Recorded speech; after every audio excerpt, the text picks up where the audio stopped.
Samantala, DOLE NCR muling nagsagawa ng mandatory conference hinggil sa nangyaring sunog sa pabrika ng Kentex Manufacturing Corporations. Ang update alamin natin mula sa aming kasamang si Ria Fernandez live via phone patch. Princess, magandang hapon. Hindi dumating ang kinatawa ng Kentex Manufacturing Corporation, ang may-ari ng nasunog na pabrika sa Valenzuela City, sa ikatlong mandatory conference ng DOLE NCR sa kanilang Manila. Nakatakda sanang isumite ngayong araw ng Kentex sa ni Renato Paraiso ang kanilang position paper hinggil sa insidente at ang mga dokumentong nagpapatunay o magpapatunay sa kanilang pahayag na compliant umano sila sa labor at occupational safety and health standards at nire-remit din daw nila ang SSS contributions ng kanilang mga empleyado.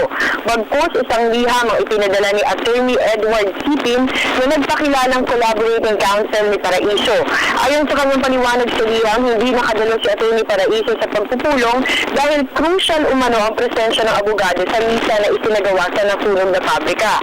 Dahil hiling ang kumpanya ng extension hanggang May 26, Martes, para isumite ang mga ipinangakong dokumento tulad ng listahan ng mga empleyado at banking statements na magpapatunay na hindi underpaid at kanilang nire-remit ang SSS contributions ng kanilang mga empleyado. Ngunit hindi na ito pinahihintulutan o pahihintulutan ng DOLE NCR. Batay raw kasi sa Manual of Rules and Regulations in the Labor Law Compliance System, hanggang 2 beses lamang pwedeng magsagawa ang DOLE ng mandatory conference.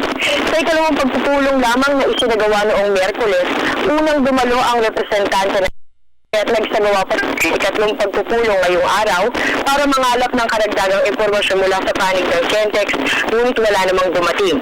Binibigyan ng DOLE NCR ng 10 araw mula ngayong araw o hanggang June 1 para maisumite ang mga dokumentong hinihiling ng kagawaran.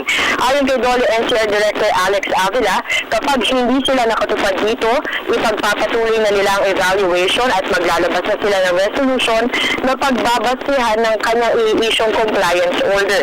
Lalamanin ng naturang kautosan ng mga pananagutan ng Kentex at CJC Manufacturing or na dapat ibigay sa kanilang mga manggagawa kasama ang mga biktima ng sunog gaya ng tamang sahod at benepisyo. Yan ang pinakahuling update mula sa DOLE NCR para sa Telebisyon ng Bayan. Ako si Ria Fernandez.